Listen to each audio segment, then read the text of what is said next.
Hello guys, तो मैं ले आया हूँ बॉडी बिल्डिंग की बहुत सारी नई अपडेट्स और काफ़ी टाइम से जिस गेस्ट पोजिंग का बहुत ज़्यादा वेट आप लोग कर रहे थे आज वो हो गई है। यस गाइस, पिट्सबर्ग प्रो की गेस्ट पोजिंग अब कंप्लीट हो गई है। वैसे हमें यहाँ पर बिग रैमी देखने को नहीं मिले बिकॉज आपको पता ही है वीज़ा इशू हो गया था, वो इस चैनल पर हम पहले ही कवर कर चुके हैं।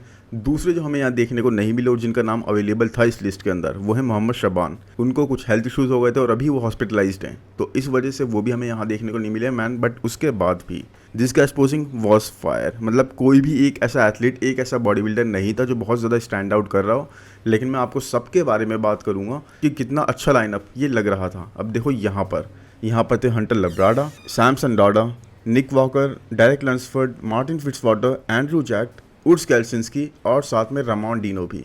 अब मैंने आपको कल बताया ही था कि रामोन डिनो का नाम इस लिस्ट में ऐड कर दिया गया है। तो रामोन डिनो पहले स्टार्टिंग में यहाँ पर जब बात हुई थी गेस्ट पोजर्स की, रामोन डिनो का नाम लिस्ट में नहीं था। बट रिसेंटली, बिल्कुल recently, I think last week इनका नाम एडिशन हुआ है और अब रामोन डिनो भी हमें यहाँ पर गेस्ट पोज करते हुए दिखे। तो अगर मैं बात करूँगा तो Hunter Labrada was looking massive. मतलब पता लग रहा था जो मसल मास उन्होंने ऐड करी है, ही was looking really freaky. But उसके बाद भी गाइस इनका शेप, इनकी कंडीशन उस लेवल की नहीं थी। पूरे प्रॉपर ऑफ सीजन में है ये, उसी हिसाब से ये लग रहे थे। अगर मैं बात करूं सैमसन डॉडा की गाइस, तो सैमसन डॉडा इस वक्त ऑफ गियर हैं। यस, इसलिए वो थोड़े स्मॉलर साइड पर लग रहे थे। बट उसके बाद भी guys nonetheless he was looking really good. इसका मतलब ऐसा बिल्कुल भी नहीं था कि वो बिल्कुल ही ऑफ लग रहे हो। उनकी कंडीशन जैसी वो स्टेज पर लाते हैं उससे थोड़ी सी दूर थी। बट उसके बाद भी Samson Dauda was looking really good. तो अगर मैं बात करूँ अब शो के मेन अट्रैक्शन की, या फिर जिससे सबसे ज़्यादा एक्सपेक्ट करा जा रहा था यहाँ पर कि सबसे अलग आएंगे, सबसे बड़ा स्टेटमेंट बना देंगे, तो उसकी अगर बात करी जाए वो है गाइस निक वॉकर। और निक वॉकर गाइस, मैं ये नहीं बोलूँगा कि डिसअपॉइंट करा या फिर बिल्कुल इंप्रेस कर दिया, लेकिन हाँ एक्सपेक्टेशंस पे वो खरे नहीं उतरे। निक वॉकर का गट यहाँ पर बहुत ज़्यादा लग रहा था। देखो उनकी कंडीशन अच्छी थी, बाकी शो की लाइटिंग इतनी ज़्यादा अच्छी नहीं थी, इसलिए ज़्यादा अच्छी कंडीशन होने पर भी एथलीट्स की फिजिक उस तरह से नहीं लग रही थी। आप बैकग्राउंड देख सकते हो किस तरीके से। कल की लाइटिंग तो फिर भी अच्छी थी, लेकिन आज की लाइटिंग थोड़ी सी डल थी। और प्लस बैकग्राउंड, आप बैकग्राउंड देख सकते हो किस तरह से इन्होंने पूरा स्टिकर्स, जैसे आपकी जीन्स फट जाती है बिल्कुल स्टिकर्स वगैरह लगा देते ना, वैसा कर दिया है। लेकिन निक वॉकर को मैन, अगर आप निक वॉकर को यहाँ पर देखोगे तो ही was looking massive, he was looking फीकी। अपनी स्ट्रेंथ्स पर वो खेल रहे हैं, लेकिन हाँ अपना गट उनका उस तरह से कंट्रोल हमें नहीं दिखा गाइस। और बहुत ज़्यादा उनकी वेस्ट वाइडर साइड पर लगी, जो कि एक चीज़ अच्छी नहीं जा रही थी। अब देखो पोजेस की अगर बात करें, front double bicep pose was looking really good because of the muscle mass he is carrying. Front lat spread, हाँ फ्रंट लैट स्प्रेड में भी इन्होंने दूसरा वेरिएशन स्टार्ट करा और अब उतना ज़्यादा ऑकवर्ड ये पोज इनका नहीं लग रहा था। बाकी साइड पोजेस वर फायर गाइस। साइड पोजेस में ही was looking really good because इनका चेस्ट बहुत ज़्यादा इंप्रूव हुआ है, वो चीज़ विजिबल थी। हाँ फ्रंट पोजेस में इनकी कॉर्ड्स की अगर आप बात करोगे, लेग्स की बात करोगे तो लेग्स इतने ज़्यादा इंप्रूव नहीं दिखे। बट जिस तरह इंजरी के बाद ये भी एक्सपेक्ट करा जा रहा था कि इनके लेग्स डाउन साइज हो जाएंगे, वो चीज़ भी नहीं दिखी। तो एक नॉर्मल बैलेंस से लगा, लेकिन हाँ इनके गट को देख के हमें लग रहा था कि इनका वी टेपर बेटर होना चाहिए, बट वो चीज़ हमें नहीं दिखी। बाकी अभी एक वीक है इस शो में, तो काफ़ी कुछ चेंज हो सकता है। Plus lighting also makes a difference. So anyways, उसके बाद अगर बात करें गाइस तो वो है डेरेक लंसफोर्ड। एंड डेरेक लंसफोर्ड अपने ऑफ सीजन के हिसाब से गाइस काफ़ी अच्छे शेप में आए, काफ़ी अच्छी कंडीशन में आए। अब आप लोग बोलते हो कि डेरेक लंसफोर्ड को मैं हेट करता हूँ या फिर उनके खिलाफ रहता हूँ, हमेशा अपोज करता हूँ। ऐसा कुछ नहीं है भाई, जैसे दो दिखता है उसके बारे में वैसे ही बात करी जाती है। बिकॉज डेरेक लंसफोर्ड ने यहाँ पर सरप्राइज करा, इम्प्रेस करा। बिकॉज ऑफ सीजन में होने के बावजूद गाइस ही वॉज लुकिंग टाइटर, अपनी अच्छी कंडीशन में आए थे। छोटा सा इन्होंने पीक वीक करा होगा, इनका शेप अच्छा लग रहा था, बिल्कुल ऐसा नहीं लग रहा था बिल्कुल बल्कि मोड पे चले गए हो। इनके लेग्स, यस इनको सबसे ज़्यादा इंप्रूवमेंट की ज़रूरत थी गाइस लेग्स पर, चेस्ट पर और आर्म्स पर। अब देखो चेस्ट और आर्म्स की तो मैं बात करूंगा, लेकिन लेग्स की अगर मैं पहले बात करूं तो यस इनके लेग्स काफ़ी इंप्रूव लग रहे थे, मसल मास एडिड लग रही थी। अब वो बात अलग है कि ये श्रेडिड नहीं थे, और श्रेडिड होने पे गाइस इनके लेग्स की मसल मास काफ़ी हद तक एक टोल ले लेती है और काफ़ी कम हो जाती है। तो वो तो स्टेज पर ही उस टाइम पर ही पता लगे जब ये एक्चुअल में कम्पीट कर रहे होंगे। लेकिन हाँ अभी अगर इसके बारे में हम बात करें गाइस तो लेग्स इनके यस हैवी लग रहे थे, मिस्टर ओलंपिया के कंपैरिजन में तो काफ़ी हैवियर लग रहे थे। लेकिन वही बात है गाइस, इस बार डेरेक के पास, जैसा मैंने आपसे पहले भी बताया था, डेरेक के पास इस बार वो एक्स फैक्टर नहीं दिखा। देखो सेम पोज सेम चीज़ें कर रहे थे डेरेक, जो लास्ट ईयर भी करा था इन्होंने पिट्सबर्ग की गेस्ट पोजिंग में, लेकिन उस टाइम लोगों के लिए ये चीज़ एक बिल्कुल नई थी। इस बार ऐसा नहीं था गाइस, इस बार लोगों ने पहले ये चीज़ देख रखी थी, लोग एक्सपेक्ट कर रहे थे डायरेक्ट से इसी तरह की परफॉर्मेंस, इसी तरह के फ्रंट पोजेस, इसी तरह का शेप, इसी तरह के बैक पोजेस। तो वो एक्स फैक्टर निकल के नहीं आ रहा था। बट इसका मतलब ये बिल्कुल भी नहीं है कि Derek was not looking really good. Derek अच्छे लग रहे थे, उनका शेप, उनकी कंडीशन, सब कुछ बैलेंस था। और साथ में बैक पोजेस आप जानते ही उनके कैसे, उतने रिप्ड वो नहीं थे, उतने पील्ड वो नहीं थे, उसके बाद इतनी डिटेल वो नहीं दिखा पाए थे इसी वजह से।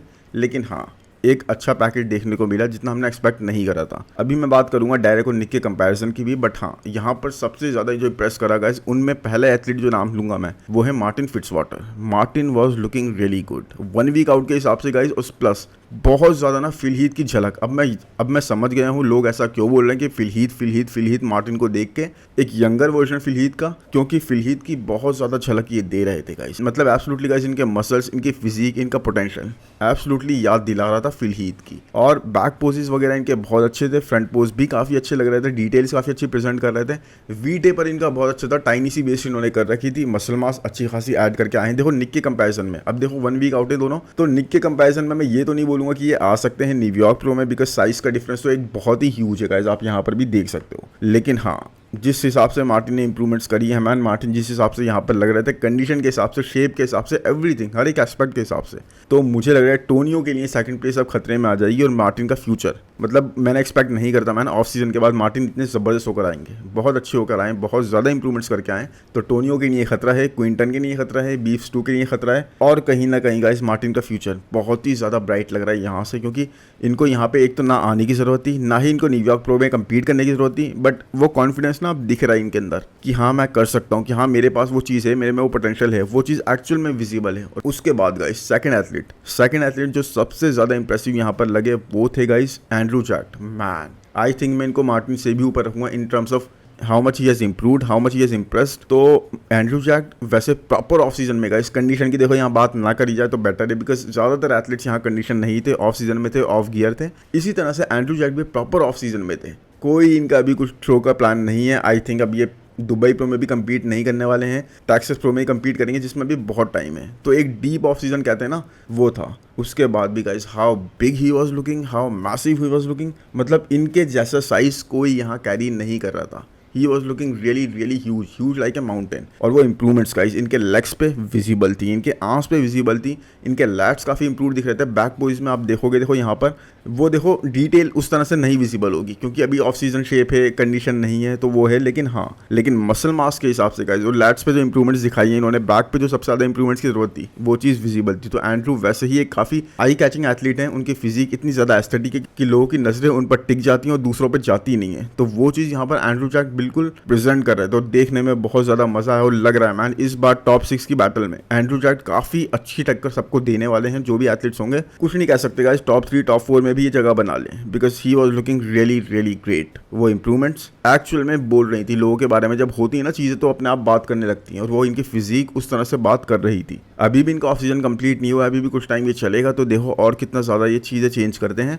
बाकी थर्ड एथलीट जो सबसे ज़्यादा इंप्रेसिव यहाँ पर लगे वो हैं गाइस उर्स केल्सिंस्की। अब उर्स मैन, मुझे नहीं पता किस रीज़न से इतने ज़्यादा कंडीशन थे, कोई शो करने वाले हैं क्या उनके माइंड में चल रहा है, बट एक्चुअल में ही वॉज लुकिंग रियली कंडीशन। मतलब ऐसा लग रहा था 1-2 वीक्स के बाद ये स्टेज रेडी हो जाएंगे। अब क्यों इतने कंडीशन थे मैंने आपको बताया, किसी को नहीं पता मैन, लेकिन यस उर्स की मसल मास भी अच्छी लग रही थी, he was looking bigger as well, condition as well. और यहाँ पर जैसे वो भी एक स्टेटमेंट बनाने आए थे, क्योंकि उनकी प्लेसिंग भी देखो अब आनो क्लासिक के बेस पर थोड़ी सी खिसकती जा रही है, तो यहाँ पर उर्स भी उसी चीज़ की तैयारी करके आए थे। और अगर उसके बाद मैं बात करूँ तो रामोन डिनो इस वक्त एक ऑफ सीजन में चल रहे हैं, तो इतनी अच्छी कंडीशन, इतना अच्छा शेप, इतनी डिटेल वो प्रेजेंट नहीं कर रहे थे। तो उर्स यहाँ पर एक तरह से उनको खा रहे थे, बट अभी वही डिफरेंस है, देखो उर्स बहुत ज़्यादा कंडीशन थे, रामोन डिनो उस जोन में अभी है ही नहीं, लेकिन उर्स ने बहुत ज़्यादा इंप्रेस करा मैन, बहुत अच्छी फिजिक उनकी लग रही थी। प्लस उर्स और रामोन डिनो के लिए मैं एक चीज़ बोलूँगा दोनों के लिए, कि यहाँ सब मैस मॉन्स्टर्स थे, सब ओपन डिवीजन के बॉडी बिल्डर्स थे, उसके बावजूद भी गाइस दोनों ने अपने आप को इतना अच्छा होल्ड करा कि बिल्कुल भी डिफरेंस ऐसा पता नहीं लग रहा था कि बहुत ज़्यादा मसल मास ये लैग कर रहे हो, या फिर बिल्कुल पता लग रहा हो कि दूसरे डिवीजन से, ऐसा कुछ नहीं लग रहा था गाइस। तो अगर इन दोनों को बिल्कुल ओपन डिवीजन में मूव होना है और इनका फ्रेम जिस हिसाब से इनको अलाउ करता है, हम उर्स को भी देख चुके हैं कि ऑफ सीजन में जाते ही कैसे बिग हो जाते हैं, बल्कि साइड पे हो जाते हैं, बिल्कुल मैसिव लगने लगते हैं। और रामोन डिनो तो देखो मैन ऑलरेडी काफ़ी ज़्यादा बड़े लग ही रहे हैं, तो इनके लिए चांसेस बहुत अच्छे हैं, जा सकते हैं डेफिनेटली। अपने आप को होल्ड करने की बात थी, वो इन्होंने यहाँ पर कर देखा। अब देखो सीबम ने यहाँ पर पोज नहीं करा, उनके बारे में हमें पता ही था वो गेस्ट पोजिंग नहीं करेंगे। वैसे भी गाइस वो बिल्कुल ऑन जो होते हैं ना, वो बिल्कुल मिस्टर ओलंपिया के आसपास ही होते हैं, उससे पहले वो बिल्कुल एक ऑफ सीजन वाले जोन में चले जाते हैं। अभी हाँ वो अच्छे से ट्रेन कर रहे हैं अपने अब तक के ऑफ सीजन के अच्छे शेप में, उसके बाद भी वो स्टेज पर नहीं आए। हंटर इतने बिगर होने के बाद भी गाइस इन सब के सामने वही बात है, उस तरह से शेप, उस तरह से लाइमलाइट पे नहीं आए। वही हंटर से मतलब पता है एक बहुत अच्छे लगते हैं वो इंडिविजुअल अपडेट्स में, मैसिव डेफिनेटली वो लग रहे थे, इस बारे में कोई डाउट नहीं है। लेकिन हाँ इन सब के सामने एक तरह से ओवरलुक हो गए, वो ओवर शेडो हो गए और इस तरह से वो दिखे ही नहीं। बाकी कंडीशन में तो आप जानते ही हो कि इस वक्त ऑफ सीजन में होने के हिसाब से उस हिसाब से कंडीशन उनकी थी नहीं। सभी मतलब पहले जैसे बॉडी बिल्डर्स आते थे ना गैस पोजिंग के टाइम पे पिट्सबर्ग की, उससे तो काफ़ी बेटर ही आए थे सब, उससे काफ़ी ज़्यादा कंडीशन आए थे। उस टाइम पे तो बहुत बड़ी बड़ी इनकी बैलीज होती थी एंड ऑल, बट यस इस टाइम काफ़ी इंप्रूव थे। बाकी निक वॉकर का चेस्ट इंप्रूव है। हाँ, इनकी परफॉर्मेंस थोड़ी सी डिसअपॉइंटिंग रही, लोगों को इससे ज़्यादा अच्छी कंडीशन, इससे ज़्यादा अच्छे गट कंट्रोल की एक्सपेक्टेशंस थी। बट हाँ गाइस, साइड पोजेस वर फायर। बैक में मैं अगर बात करूँ डेरेक और निक की, अब मैं आपको दिखाता हूँ डेरेक और निक का बैक का कंपैरिजन। यस गाइस, निक ने काफ़ी इंप्रूवमेंट्स करी है अपनी बैक पे। इनका बैक डबल बाइसेप पोज हो कितना ज़्यादा इंप्रूव्ड है। और उसके बाद में गाइस अगर बैक लेट स्प्रेड पोज की बात करें तो man it is like fire. Yes, Nick का बैक लेट स्प्रेड पोज बहुत ही जबरदस्त फायर हो गया। अब देखो डायरेक्ट एक अलग ही लेवल पर है मैन, बैक के पोजेस में एक अलग ही लेवल पे है, लेकिन अगर डायरेक्ट नहीं होते तो निक के back poses are the best poses direct के बाद या डायरेक्ट की एब्सेंस में अगर हम बात करें। बाकी डायरेक्ट के साथ गाइस वही इशू दिखा हमें, इतना ज़्यादा ट्रेन करने के बाद भी, इतना ज़्यादा उस चीज़ों पर फोकस करने के बाद भी, फीडबैक मिलने के बाद भी इनके आर्म्स अभी भी वैसे सॉफ्ट लग रहे थे। अब आप मुझसे ये बोलोगे या फिर कोई भी बोलेगा या फिर आप सोच भी सकते हो कि अभी ऑफ सीजन है मैन, कंडीशन वाली नहीं है, ये है चीज़ें वो है, लेकिन भाई आपकी बैक तो उस लेवल की दिख रही है, आपके लेग्स उस लेवल के दिख रहे हैं, आपके आर्म्स में अभी भी वही है। प्लस आप ये साइड चेस्ट पोज देखो, यहाँ पर डायरेक्ट का चेस्ट कितना ज़्यादा लैग करता हुआ दिख रहा है। अब देखो आर्म्स में इन्होंने मसल मास ऐड करी है डेफिनेटली, और उसी वजह से गाइस इनका चेस्ट और ज़्यादा ना लैग करता हुआ पता लग रहा है, क्योंकि आर्म्स हैवियर हो गए हैं और चेस्ट इनका वही जेली वाला है। तो वही चीज़ है गाइस, यहाँ पर गैस पोजिंग करते हुए ये लोग नीचे भी चले गए, मार्टिन स्टेज से उतरकर बिल्कुल पब्लिक में चले गए थे और देखने में बहुत ज़्यादा मज़ा आ रहा था। रमॉन रूट्स में उर्स छा रहे थे। और साथ में वही है गाइस कि यहाँ पर अगर हार्डी होते, मैं डेफिनेटली बिलीव करता हूँ कि यहाँ पर अगर हार्डी चुपन होते तो सबसे best condition even of gear होने के बाद भी गाइस उनकी होती, जिस तरह से यहाँ लोग सब आए हैं। चाहे 1 वीक आउट देख लो या फिर बिल्कुल ऑफ सीजन देख लो, लेकिन हार्डी मैन ऑफ सीजन में भी इस तरह के चेस्ट ट्रायशंस, इस तरह के फाइबर्स प्रेजेंट करते हैं कि मैन मुझे डेफिनेटली लगता है कि उनसे अच्छी कंडीशन यहाँ पे कोई प्रेजेंट नहीं कर पाता। बाकी डायरेक्ट अच्छे लग रहे थे, मैंने आपको बता ही दिया, और अच्छे लग रहे थे। एंड्रू चैक तो मैन वर ऑन फायर। इनसे बहुत ज़्यादा ना एक्सपेक्टेशन सब लोगों की बढ़ गई हैं, जिस तरह से इन्होंने अपना पैकेज प्रेजेंट करा है। यहाँ पर निक ने थोड़ा सा डिसअपॉइंट करा अपने गट को कंट्रोल ना करते हुए, या फिर हो सकता है ये एक टैक्टिक हो कि भाई देखो गैस पोजिंग है, यहाँ पर इतना ज़्यादा एफर्ट्स डालने की कोई ज़रूरत नहीं है, प्लस अपना बेस्ट भी आप बचा के रखना चाहते हो। लेकिन हाँ गाइस, अपनी स्ट्रेंथ्स पर तो वो खेल रहे हैं, फ्रीकी मैसिव इनक्रेडिबली लग रहे थे वो, और उसके साथ थोड़ा सा फ्लैट भी लग रहे थे, बिकॉज देखो कार्ब इस वक्त कम हो गए होंगे, बिकॉज एक वीक ही बाकी है, अभी फुलनेस वाली कैरी नहीं कर रहे होंगे। उसके बाद भी he was looking really huge और most muscular in terms of height, in terms of fame. सबसे ज़्यादा यहाँ पर निक ही थे, उनसे ज़्यादा मस्कुलर, उनसे ज़्यादा मस्कुलैरिटी यहाँ पे कोई कैरी नहीं कर रहा था। बाकी एंड्रू जैक काफ़ी इंप्रूव थे, एंड्रू जैक के पास बहुत ज़्यादा स्कोप है, अभी और भी ज़्यादा इंप्रूवमेंट्स कर सकते हैं ऑफ सीजन में। अब हमें दिखेंगे टेक्सास प्रो में, और मैं देखना चाहता था कि एंड्रू जैक और मार्टिन फिट्जवाटर एक बार दोबारा आपस में खड़े हो, एक बार दोबारा साथ में खड़े हो, बिकॉज इतने सारे लोगों के बीच में ना एक राइवलरी जो इन दोनों की चल रही थी लास्ट टू लास्ट ईयर, आपको याद होगा टेक्सास प्रो वाली, फिर आर्नोल्ड यूके में भी वो कंटिन्यू हुई थी। बट ऐसा मौका हमें देखने को मिल नहीं पाया कि इन दोनों को आपस में खड़ा करें जजेस। एक तरह से पता लगता कि मार्टिन की इंप्रूवमेंट एक्चुअल में किस लेवल की है वो, या फिर हमें एक फायर देखने को मिलती दोनों के बीच में वो दोबारा से।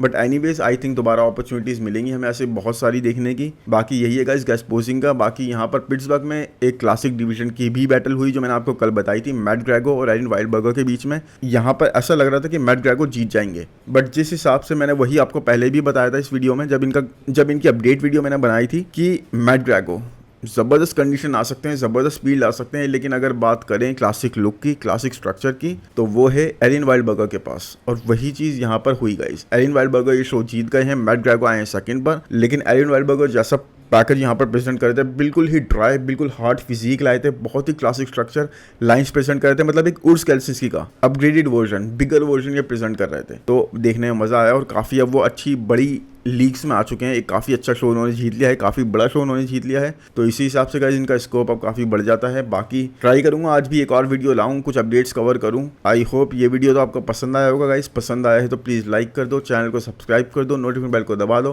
कमेंट सेक्शन में बताओ आपको सबसे ज़्यादा इंप्रेसिव यहाँ पर कौन लगा और किसका स्कोप। एंड्रू चैक आपको खास तौर पे गाइस कैसे लगे, मार्टिन फिट्जवाटर आपको यहाँ कैसे लगे, और उर्स का इतना ज़्यादा पील होने का रीज़न क्या है, क्या वो कम्पीट करने वाले हैं किसी आने वाले शो में, दुबई प्रो वगैरह में? एब्सोल्युटली गाइस, बिकॉज उर्स के पास ना बहुत कुछ प्रूव करने को है। अब देखो रमॉन डीनो के पास भी है, बट उर्स के पास बहुत ही ज़्यादा है। जिस तरह के स्टेटमेंट उन्होंने पास करे, रिसेंटली मैंने कवर भी करा था, उन्होंने सीबम को कॉल आउट करा था, बाकी सबको कॉल आउट करा था इस चीज़ को लेकर कि भाई इन लोगों के पास बहुत सारी चीज़ें हैं, बहुत सारी चीज़ों में इनका माइंड डाइवर्ट रहता है, डिस्ट्रैक्टेड रहते हैं ये लोग, लेकिन मैं सिर्फ ट्रेनिंग पर ध्यान देता हूँ, मेरे पास इतना कुछ ज़्यादा नहीं है इन चीज़ों के अलावा। तो इसीलिए उसके पास बहुत कुछ प्रूव करने को है, फिर टायरन्स ने इनको ट्रोल भी कर दिया था। तो मैन वही है, देखते हैं अब ये कहाँ कम्पीट करते हैं, but it was nonetheless a great package guys. बाकी निक आपको कैसे लगे, डेरेक आपको कैसे लगे, एक जाते जाते मैं आपको साइड चेस्ट पोज भी अगर इन दोनों का दिखा दूं तो मैंने देखो डिफरेंस कितना ह्यूज है। निक कितने फ्रीकी लग रहे हैं, कितने मैसिव लग रहे हैं, कितने कंडीशन लग रहे हैं, आप देखो तो इस हिसाब से। लेकिन हाँ गाइस, निक इस पोज में बहुत आगे बढ़ते जा रहे हैं because of his chest improvements, अपने आर्म्स की वजह से, अपने लेग्स की डिटेल की वजह से। अब यहाँ पर देखो डायरेक्ट के पास यही चीज़ लैक करती है, उनके आर्म्स उस तरह से डिटेल प्रेजेंट नहीं कर पाते, प्लस चेस्ट देखो आप कितना ज़्यादा लैक करता हुआ लग रहा है इस पोज में। अब वो इसीलिए गाइस चेस्ट इनका इस तरह से है नहीं, प्लस आर्म्स और ज्यादा मैसिव हो गए हैं विदाउट डिटेल्स, तो वो चीज विजिबल है। लेकिन निक के गाइस बैक पोजेस अब काफी इंप्रूव हो चुके हैं। साइड पोजेस आप जानते हो already are really freaky. Front pose में भी इनको अपने गट को थोड़ा सा कंट्रोल करना पड़ेगा। अब ये गेस्ट पोजिंग थी, main picture guys New York pro से ही पता लगेगी, लेकिन यहाँ पे ये स्टेटमेंट वाला बना नहीं पाए जो शायद ये क्रिएट कर सकते थे, जो बना सकते थे। एनीवेज मिलते हैं नेक्स्ट वीडियो में, थैंक यू, बाय बाय।